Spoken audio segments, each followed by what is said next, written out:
이방의 방법, 이방의 방법대로 쇠를 가지고 깎지 말라 그랬죠. 돌을 깎고 그런 거 하지 말라 그랬습니다. 지금은 해도 될까요? 안 될까요? 지금은 해도 됩니다. 기구를 써도 됩니다.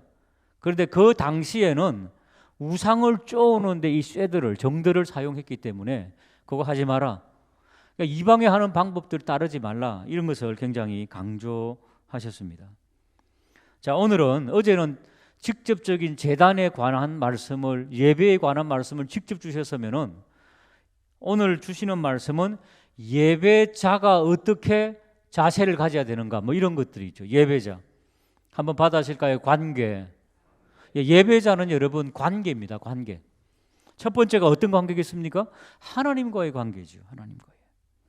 그래서 오늘 하나님과의 관계를 말하는데, 말씀하시기 전에 어느 산으로 올라가라고 하는가 하면은 11절 12절에 보시면은 그리심산에 한 6지파 올라가고 나머지 6지파는 13절에 에발산으로 올라가서, 그리심산은 축복의 산, 에발산은 저주의 산. 산이 저주와 축복이 뭐가 있겠습니까? 거기에서 축복과 저주가 있다는 것을 분명히 명시해 주는 거지요. 예배드리는 자가 어떻게 하면 저주를 받고 어떻게 하면 축복을 받는다는 것을 명시해 주시는 그런 말씀입니다. 14절에 레위 사람들은 큰 소리로 이스라엘 모든 백성에게 이릅니다. 지금부터 이제 하는 말씀, 관계에 대한 말씀을 주시면서 레위 족속들이 이제 일러주는 거지요. 큰 소리로. 자, 15절, 우리 모두가 영적인 레위 족속이니까 같이 한번 읽어볼까요? 시작.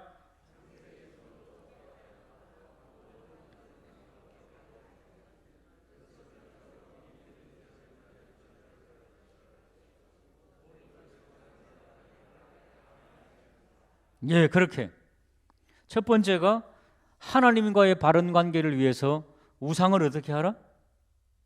만들지 말라는 겁니다. 조각하거나 부어 만든 우상을 가정한 것이니까 은밀히 만들거나 하는 거, 이런 거 하지 말라. 그리고 백성들은 아멘 할지니라.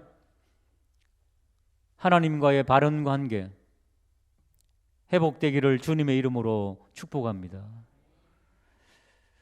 뭐 타 종교를 욕할 필요 없습니다. 그냥 하나님 앞으로 돌아오고 잘 믿게 되기를 여러분 그렇게 간구해야 되지만은, 이제 이런 말씀을 읽을 때는 적용을 해야 되잖아요. 우상을 만드는 부분에 있어서 천주교, 로마 캐톨릭. 자, 오늘 집에 가셔갖고 숙제 드릴게요. 그 책이나 인터넷을 쳐가지고 로마 캐톨릭 천주교의 10계명 그렇게 한 쳐보십시오.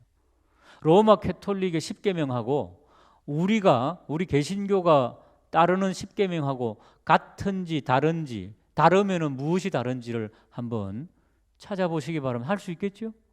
한번 비교를 해보라는 거죠. 10계명이 다 똑같은 게 아닙니다. 조금씩 다르더라고요. 그래서 유대교가 섬기는, 따르는 10계명도 좀 다릅니다. 그러니까 유대교는 빼놓고 일단 천주교, 왜? 우리나라에 지금, 그리고 세계의 교황 탁 존재하면서 아주 전 세계를 지배하고 있으니까 천주교가 왜 다른가 보시고요. 특별히 이 우상에 관한 부분 놀랍게도 있죠. 자, 1계명은 나 외에 다른 신을 두지 말라. 2계명이 너를 위하여 우상을 만들지 말자, 그거죠. 우상에 관한 겁니다. 하나님과의 바른 관계를 위해서. 없어요. 참 이상하죠. 왜 없을까요? 뺐겠지요. 왜 뺐을까요? 우상이 있으니까. 한번 비교해 보세요. 예, 그리고 하나님을 어떻게 섬겨야 될까? 아니, 성경은 분명하게 말씀을 하고 있잖아요. 근데 또 우상이 아니래요, 또. 근데 여러분, 천주교도들 보십시오. 마리아 상 앞에 가서 기도해요, 안 해요? 그게 우상이에요, 그게 여러분. 우상이 딴 게 아니에요. 그럼 우리는 그러면 더 옳은가? 한번 반성해 보고 돌아보시기 바랍니다. 우리의 우상은 무엇인가? 그들의 우상은요, 별로 큰 거 아닐 수도 있어요, 지금은. 그런데 지금 맘모니즘이 예수님께서는 복음서에서 말씀하신 맘모니즘은 돈입니다. 돈, 물질 때문에 우리의 의무를 지키지 못하는 것들. 그러니까 이런 것들을 지키지 못하면서 타 종교를 비방하거나 욕할 필요는 없다는 거죠. 그러니까 우리를 먼저 또 돌아볼 수 있는 그런 기회. 그래서 우리가 은밀하게 섬기고 있는 우상들, 저는 개인적으로 그렇게 생각합니다. 첫 번째가 우리 교회, 우리 개신교인들, 우리들이 성경을 진정으로 따른다 그러면서 섬기는 신 두 가지를 꼽으라 그러면은 첫째는 돈입니다. 제가 볼 때 대부분의 한국 교회 성도들. 두 번째는 자녀입니다. 자녀를 우상으로 섬기는 거하고 하나님의 자녀로 섬기는 거하고는 다릅니다. 근데 제가 볼 때는 그렇더라고요. 그래서 하나님께서 하나님과의 바른 관계를 가져라. 자, 그 다음에 이것은 이제 하나님과의 관계고, 두 번째, 우리들에게 주신 가정에서 이 땅에서 가장 소중한 관계가 어떤 소중한 관계일까요? 16절, 그의 부모를 경홀히 여기는 자는 저주를 받을 것이라 할 것이요 모든 백성은 아멘 할 것이다. 오늘 같은 날 말씀을 적용하면서 부모님을 한번 생각해 보고, 또 전화도 하시고 얼굴도 뵙고, 얼굴 뵐 수 없는 분들은 그 어머님 아버님의 가르침을 되새기며 기도하고 뭐 이런 것들이 필요하겠죠. 저는 개인적으로 아직도 뭐 해결이 안 되었습니다마는 저희 아버님이 이제 천국 가셨지 않습니까? 감사헌금이나 11조 드릴 때 아버지하고 어머니 이름으로 우리 교회에 내고 있어요. 지금도. 뭐 비웃을 수도 있겠습니다마는 왜 내느냐? 천국 가셨는데 아버님께서 남겨놓으신 물질을 지금 또 어머님이 쓰고 계시잖아요. 그럼 당연히 아버지 이름 들어가야 되는 거 아닙니까? 모르겠어요. 하여튼 천국 가시면은 헌금 안 하는 겁니까? 하셔도 되지 않겠습니까? 그러니까 아버지 이름으로 오늘 또 11조 했습니다 하면서 어머니하고 저 혼자서 그러고 있습니다. 그래서 아버님 어머님 이름으로 11조 감사헌금 하고 있습니다. 그리고 또 하나는 아버님이 남겨주신 운동화가 저보다 조금 큰데 제약에 그걸 가끔 신고 다닙니다. 중요한 일이 있을 때. 아버님 오늘도 같이 왔습니다. 사랑하는 여러분, 모르겠어요. 그거는 저의 사랑의 표현입니다. 아버님을 아직도 기억하고 싶은 그런 부분들. 자랑스러운 어떤 일들이 있을 때 아버지 신발을 신고 다닙니다. 그리고 아버님께서 이렇게 살라고 하셨죠. 아버님 노력하고 있습니다. 뭐 그렇게 지금 생활을 하고 있는데 혹시 제가 잘못되어 있을 수도 있을 겁니다. 그럼 뭐 충고 주십시오. 뭐 그건 진리 비진리 문제가 아니고 저 개인과 아버지와의 그 기억하고 싶은 것들이니까. 자, 그래서 부모 공경을 여러분 나름대로의 방법으로 그렇게 오늘 가장 첫 번째 주시는 것이고, 10계명에도 하나님과의 관계가 1, 2, 3, 4계명, 그 다음에 인간에게 주시는 것들 5계명, 첫 번째가 인간에게 주시는 것이 5계명이죠. 5계명 첫 번째가 그 부모 공경입니다. 자, 그 다음에 17절, 그의 이웃의 경계표를 옮기는 자는 저주를 받을 것이요 모든 백성은 아멘할 것이다. 그 다음부터 이제 이웃과의 관계인데, 이웃의 경계표는 10계명이 나오죠. 내 이웃의 것을 탐내지 말라는 거 있죠. 하나님께서 그어주신 이웃 것이 있습니다. 경계표는 이제 땅을 경계할 때 말하는 경계표입니다. 하나님께서 다 땅을 나누어 줬죠. 12지파에게. 그러니까 다른 지파의 땅을 탐내지 말고 다른 이웃의 땅을 탐내지 말라는 그런 의미입니다. 그게 10계명에 어떻게 발전합니까? 네 이웃의 아내나 남종이나 여종이나 물질이나 무엇이든지 탐내지 말라라고 하는 것으로 발전을 하는 거지요. 오늘 다시 한 번 더 우리의 이웃의 것을 탐내고 있는지, 이런 관계가 회복되지 않으면 어떻게 된다? 예배자로 설 수 없다는 것을 말씀하고 있습니다. 여러분, 속에서 탐심이 있는데 무슨 예배가 드려지겠습니까? 그래서 이제 주님께서 그런 말씀을 주시는 것이고요. 자, 마지막으로 18절과 19절에 보시면은 한번 따라할까요? 사회적인 약자. 예, 사회적인 약자들을 보살피지 않으면은 그 사람은 진정한 그리스도인이 아니고 예배를 드릴 수 없다. 예배자가 아니다 하는 것을 말씀하고 있습니다. 그 사회적인 약자 중에 특징에 18절에 맹인, 시각장애자, 길을 잃은 자는 저주를 받을 것이라 할 것이요, 길을 잃게 하는 자, 맹인에게 모든 백성은 이에 아멘할 것이다, 그렇게 하라는 것입니다.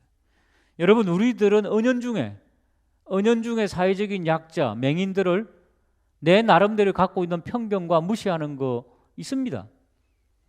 자, 제가 우리 목사들이 동기들이 있겠죠. 동창들. 우리 이제 동기 동창이 있는데 한 10명 정도가 가끔씩 모입니다. 그 중에 한 분이 맹인이십니다. 목사님인데 맹인이세요. 이제 우리 모임에 오시죠. 그 여행과 성지 순례에 관한 이야기를 하는데 그 목사님이 재력이 좀 있어가지고 또 맹인들 또 이렇게 자기들끼리 또 모임이 있습니다. 목사님들도 맹인이 또 많습니다. 그러니까 맹인 목사님 모임이 있고 또 우리 동기 모임이 있는데 우리 동기 모임이 한 명인데 그 맹인 목사님이 우리 교회 오셨죠, 그때. 그러니까 우리 교회에서 모임을 가지는데 식사하고 성지 순례와 여행하는 이야기를 하는데 저는 한 번도 안 가봤잖아요. 그래서 이제 목사님들끼리 우리 언제 날 잡아가지고 성지 순례 한번 가자 하니까 맹인 목사님이 하시는 말씀이 나는 2번 갔는데 입에 3번째 가겠네 그러시더라고요. 그러니까 목사님 한 분이 아니 맹인이 뭐 성지 순례를 가, 그러니까 화를 발끈 내면서 여러분들은 눈으로 보지만 나는 온몸으로 봅니다 그러더라고요. 그래갖고 전부 다 숙연해졌어요. 아, 온몸으로 보시는구나. 그러니까 우리도 모르는 사이에 앞이 안 보이니까 여행 갈 거 없다 이렇게 생각하죠. 여러분, 성지순례 가면은 이 온몸이 다르답니다. 다 느낀답니다. 그러니까 여행을 많이 다녀요. 유럽 여행도 다니시고 동남아도 다니시고 여행을 제일 많이 했더라고요, 우리 동기들 중에서. 앞도 안 보이시는데 온몸으로 느끼시면서 다르대요. 그때 더 깊이 이해를 했습니다. 여러분, 우리가 볼 때 무시할 만한 것들, 앞이 안 보이니까 뭐 안 되겠지, 절대 무시하지 마십시오. 우리들 가운데 그럴 수도 있다는 겁니다.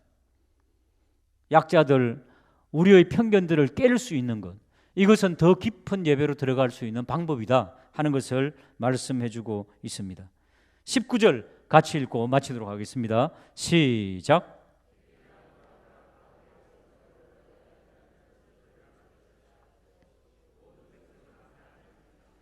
예, 특별히 사회적인 약자 중에 3부류가 있습니다. 오늘 본문에는 나그네, 객. 나그네는 그를 지지해 줄 수 있는 국가가 없다는 거죠. 다른 국가에 있으니 일단은 이방이죠. 이방인들. 그 다음에 고아는 자기를 지지해 줄 수 있는 부모가 없다는 거죠. 그 다음에 과부, 홀로 된 여인, 자기를 보호하고 지지할 남편이 없다는 겁니다. 이 3부류는 영원한 사회적인 약자입니다. 그러니까 사회적인 약자하고는 다투거나 멸시하거나 무시하거나 돕지 않거나 이것은 범죄에 해당합니다.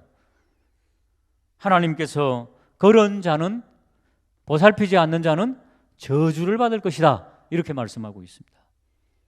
그러니까 이런 것들이, 이런 관계가 선용되지 않으면은 예배자로 앉아 있다 저주를 받을지어다, 에발산의 저주가 임한다는 것입니다. 오늘 우리가 있죠, 여기에 앉아 있는 게 구약 성경으로 따지면 여호와의 성산에 앉아 있는 겁니다. 에발산이냐 그리심산이냐. 그러니까 예배를 드리면서 복을 받을 수도 있고 저주를 받을 수도 있습니다. 홈리와 비느하서 저주로서 한날 아침에 다 죽었지요. 그 예배 때문에 그랬습니다, 사실은. 오늘 하루 다시 한 번 더 예배가 회복된다는 것은 함께 모여서 예배드리는 그 의식이 회복되는 것도 1차적인 이유지만은 우리의 삶의 관계가, 하나님과의 관계, 나 자신과의 관계, 이웃과의 관계가 회복되지 않으면은 영원히 우리의 예배는 회복될 수 없다는 겁니다. 오늘 말씀 깊이 묵상하시고 새기시고 우리의 삶 속에서, 관계 속에서 승리하는 복된 하루 되시기를 주님의 이름으로 축복합니다. 우리 오늘도 또 통성으로 한번